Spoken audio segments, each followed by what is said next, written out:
ગુજરાતમાં પાક નુકસાનીને લઈને સરકારે આખરે ટેકાના ભાવે ખરીદીની જાહેરાત કરી છે.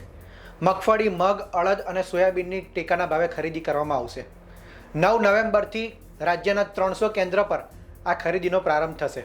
પરંતુ ખેડૂતો હજુ પણ અવઢવની સ્થિતિમાં છે, કારણ કે પાક નુકસાનીમાં ભારે વરસાદના કારણે જે જણસ પલળી ગઈ છે તેનો ટેકાના ભાવે ખરીદીમાં સમાવેશ કરવામાં આવશે કે કેમ તે પ્રશ્ન છે. અને બીજી તરફ રાજ્યમાં પાક વીમા સહાય યોજના જે બંધ કરી લેવામાં આવી છે તે પણ અત્યારે ખૂબ ચર્ચાનો મુદ્દો છે. ત્યારે આ પાક વીમા સહાય યોજના શું છે અને ખેડૂતોને શું આ ટેકાના ભાવેથી ખરીદીથી ફાયદો થશે કે શું છે ખેડૂતોની સ્થિતિ, તે અંગે આજે વાત કરીશું. નમસ્કાર, ગુજરાત તક સાથે હું પૂર્વિન સુથાર. પાક નુકસાનીને લઈને સરકારે આખરે પ્રેસ કોન્ફરન્સ કરીને ટેકાના ભાવે ખરીદીની જાહેરાત કરી છે. 15,000 કરોડ જેટલા રૂપિયાની રકમનું સરકાર એ ટેકાના ભાવે ખરીદી કરવામાં આવશે. 9 નવેમ્બરથી આ ટેકાના ભાવે ખરીદીનો પ્રારંભ થશે. પરંતુ ખેડૂતો હજુ પણ મુશ્કેલીમાં છે, હજુ પણ ખેડૂતોમાં રોષ છે, કારણ કે સરકારે ફક્ત ટેકાના ભાવે ખરીદીની જાહેરાત કરી છે. રાહત પેકેજ હજુ સુધી કોઈ જાહેરાત કરવામાં આવી નથી. ત્યારે સરકારે એમ પણ કહ્યું છે કે ટૂંક સમયમાં રાહત પેકેજ જાહેર કરવામાં આવશે. પરંતુ આ રાહત પેકેજ કેટલું હશે અને આ ખેડૂતોને કેટલું ઉપયોગી હશે તે પણ જોવું મહત્ત્વપૂર્ણ છે. અત્યારે વાત કરીએ તો ખેડૂત પાક વીમા સહાય યોજના જે 2019માં ગુજરાતમાં અમલમાં હતી. 2019માં પણ કમોસમી વરસાદના કારણે ખેડૂતોને ભારે નુકસાનીનો વારો વેઠવો પડ્યો હતો. ત્યારે સરકારે કૃષિ રાહત પેકેજ જાહેર કર્યું હતું. ત્યારના ખેડૂતોને આ કૃષિ રાહત પેકેજની સાથે પાક વીમા સહાય યોજનાનો પણ લાભ મળ્યો હતો.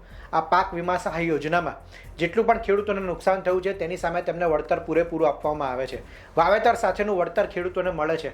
પરંતુ ત્યારબાદ રાજ્ય સરકારે આ યોજના બંધ કરી દીધી છે. 2019માં સરકારે જાહેરાત કરી હતી કે આ યોજના ફરી શરૂ કરવામાં આવશે, પરંતુ આજ દિન સુધી ગુજરાતમાં આ યોજના લાગુ નથી.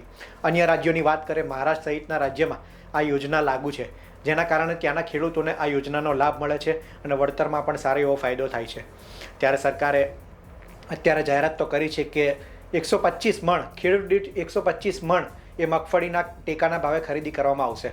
જો કે આમાં જણસ જે ખેડૂતોની પલળી ગયો છે, પાક ખરાબ થઈ ગયો છે, તે લેવામાં આવશે કે નહીં તે સ્પષ્ટ કરવામાં આવ્યું નથી, જેને લઈને ખેડૂતો હજુ પણ અસમંજસની સ્થિતિમાં છે.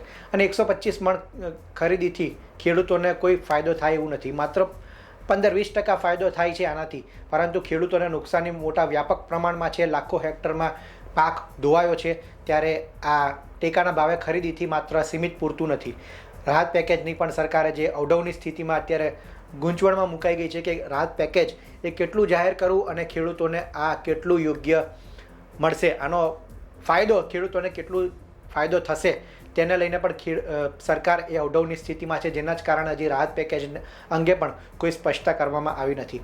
આ ઉપરાંત પાક વીમા યોજના એ અત્યારે ખૂબ ચર્ચાનો મુદ્દો છે. જો આજે એ પાક વીમા યોજના ગુજરાતમાં લાગુ હોત તો ખેડૂતોને વાવેતર પ્રમાણે વળતર મળત, કારણ કે આ પાક વીમા યોજના, મુખ્યમંત્રી પાક વીમા યોજના એ અનેક રાજ્યોમાં લાગુ છે અને ત્યાંના ખેડૂતોને પણ આ ફાયદો થઈ રહ્યો છે. ત્યારે ગુજરાતના ખેડૂતોની માંગ છે કે આ યોજના હેઠળ એ સહાય ચૂકવવામાં આવે, પરંતુ રાજ્યમાં આ યોજના લાગુ જ નથી. ત્યારે સરકાર આવી સ્થિતિમાં વધારે ગૂંચમાં મુકાઈ છે.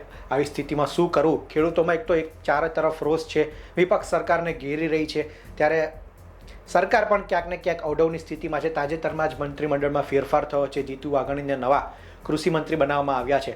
મુખ્યમંત્રી પણ કહી રહ્યા છે કે મારી દેખરેખ હેઠળ અત્યારે સર્વેની કામગીરી ચાલી રહી છે અને ટૂંક સમયમાં રાહત પેકેજ ખેડૂતોના હિતમાં જાહેર કરવામાં આવશે. પરંતુ ખેડૂતોના હિતમાં એ શું જાહેર કરવામાં આવે છે તે જોવું રહ્યું. સરકારે અત્યારે તો ફક્ત લાગી રહ્યું હતું કે સરકાર કોઈ મોટી રાહત આપે, પરંતુ સરકારે કોઈ મોટી રાહત આપી નથી. ફક્ત એ ટેકાના ભાવે ખરીદી થશે તેમ કહીને વાત સમેટી લીધી છે.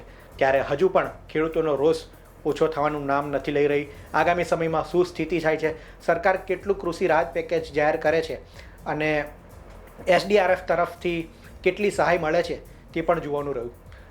આવા જ વિડીયો માટે આપ ગુજરાત તક જોતા રહો અને ખેડૂતોને લગતા એક પડે પડના સમાચાર માટે ગુજરાત તક આપ જોતા રહો. પડે પડના સમાચાર અમે તમારા સુધી પહોંચાડતા રહીશું. આ રિપોર્ટમાં હાલ આટલું જ. ધન્યવાદ.